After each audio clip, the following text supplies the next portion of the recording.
better cars than I have. One guy has a Tesla, one guy's got an M3, and another one just bought a RS5. Alhamdulillah, bought it, not leasing, bought it. Alhamdulillah, alhamdulillah. Now it's my responsibility that as soon as I found out that I say, MashaAllah, Tabarakallah, Allahumma barik, and that I attribute this gift that he has to Allah subhanahu wa ta'ala. This is not through him. And that's how I am protecting him from evil eye. So whoever you speak to, make sure that they attribute that blessing to Allah subhanahu wa ta'ala. So make sure that they say, MashaAllah, Tabarakallah. If they forget to say it, you make them say it. Okay? If they forget to say it, you make them say it. Right, MashaAllah. So how do you find your business or side hustle to pursue? Often I find love talking about marketing. So this is a common question. How do you find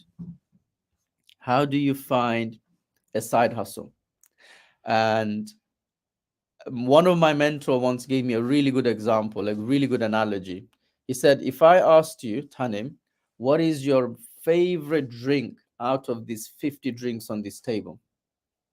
Which one would you pick? And I was like, well, I need to taste them first, then I can tell you. And that's exactly the point when it comes to finding your side hustle as well. You have to experience a few different things, then you can pick the one that suits you best. And that is reflective of my journey. I mentioned last week that I went through probably 13 different business models, 13 different side hustles, business ideas, everything from e-commerce to buying and selling stuff on eBay, buying and selling cars, refurbishing alloy wheels, organizing trips. I've done a lot of different things. And once you try, so you have to explore. There has to be a phase where you're exploring and testing. But obviously you can't explore every single option. So that's where you need to narrow down. So if you say, look, I really enjoy marketing, okay, you use that to narrow down your options. Let's narrow it down to what are the best 4 to 5 side hustles that I could do in marketing. And then you start reading about them, you start learning about them, you start looking into them, and you start having a go as well. So that is the best advice, is you have to experiment. Be willing to experiment. Don't expect the first side hustle that you try to become the success that you're looking for. It doesn't always work like that.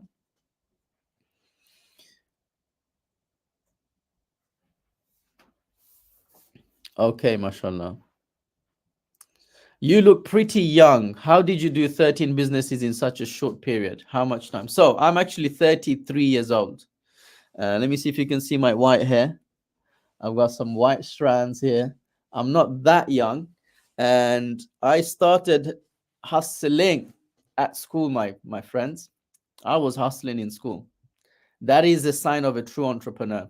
I was selling stuff not only to students, I was selling stuff to teachers as well. I was a straight A student, alhamdulillah, but I always had this thing in me that I want to make some money. Why? Because times were hard. Times were hard.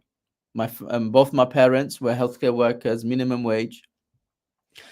I didn't want to put any financial. If I needed something like a new pair of trainers, I wanted to be able to buy it myself. I used to organize trips and make a profit on those trips. I used to take my year group to Thorpe Park, Alton Towers. I started trying to make money on my own from a young age, but the proper business journey, I would say proper, started right after I graduated, 2015. And before 2015, I had tried loads of different things. And after I graduated, I tried many different things, lots of things. So and did everything from a tuition center to an investment network to trying to monetize a membership site through free content, through doing marketing consultancy. I've done a lot of different things, subhanallah. Okay, mashallah. Someone's asking, you still sell stuff? No, I don't really sell any more physical products. Let me see if I've got any good questions here on Instagram.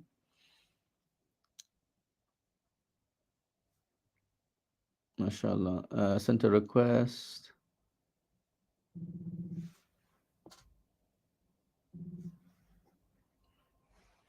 I'm getting a call. Can you see at the door? Yeah, the accountant is here. So I'm gonna be with you guys a few more minutes. What was you selling? So I sold anything from iPhones to watches, alloy wheels, anything that I could see a profit in. I would basically do that as a teenager. How do I start in property? Now, I've actually got a free live presentation that I do twice a month where I go through 6 halal ways you can get involved in property. And then I explain which strategy I do and also explain how a person in the UK can possibly become a partner and help me in expanding my brand across the UK. So to join that is very, very simple. You just go to sequoiaacademy.co.uk and then you join. There's a waiting list so you can join, inshallah. For the next one will be after Ramadan. Um, Assalamu alaikum. Do you think there is potential in Kent for property buy to let or HMO? Kent is a very, very, very big place, so I'm not sure exactly. HMOs in Kent, I'll tell you how you can check for the demand. Let me teach you something extremely valuable. I teach this to my mentees who run HMOs. We're specialists in HMOs. Okay, so let me quickly show something to the brother on Instagram who just asked about HMOs. These are all of our HMO keys. These are, alhamdulillah, everybody say mashallah, tabarakallah.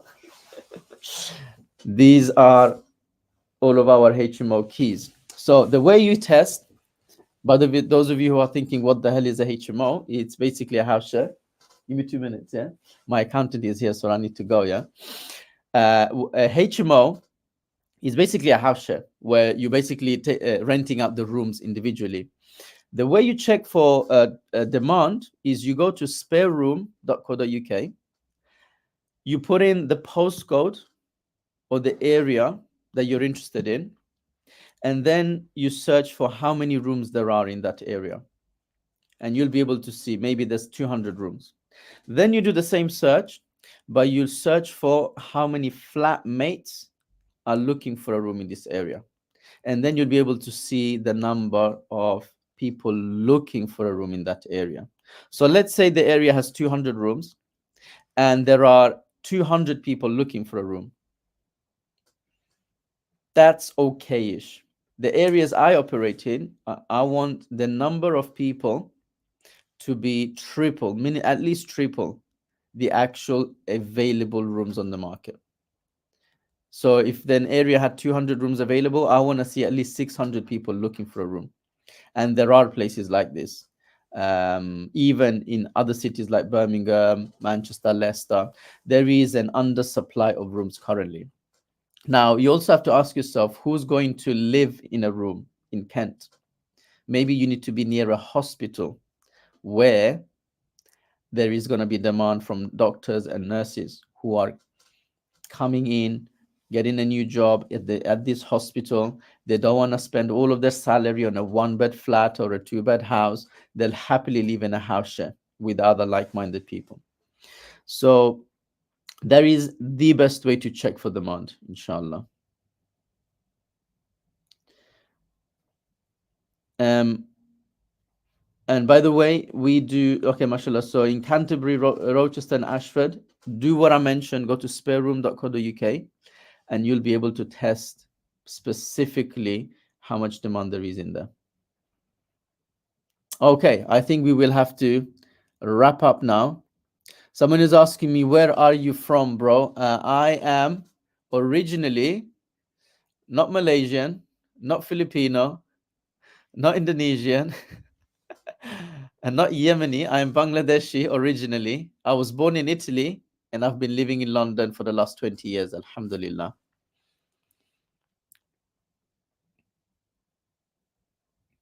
Okay, so I am going to wrap this up.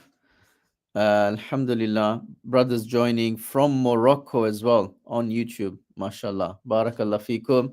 Let's end with a dua. May Allah subhanahu wa ta'ala allow us to make the most of these final moments of Ramadan. May He allow us to find Laylatul Qadr and take advantage of this huge gift that He gives us every year. We do not know, this could be our last Ramadan. So let us operate as if this could be our last Ramadan, inshallah.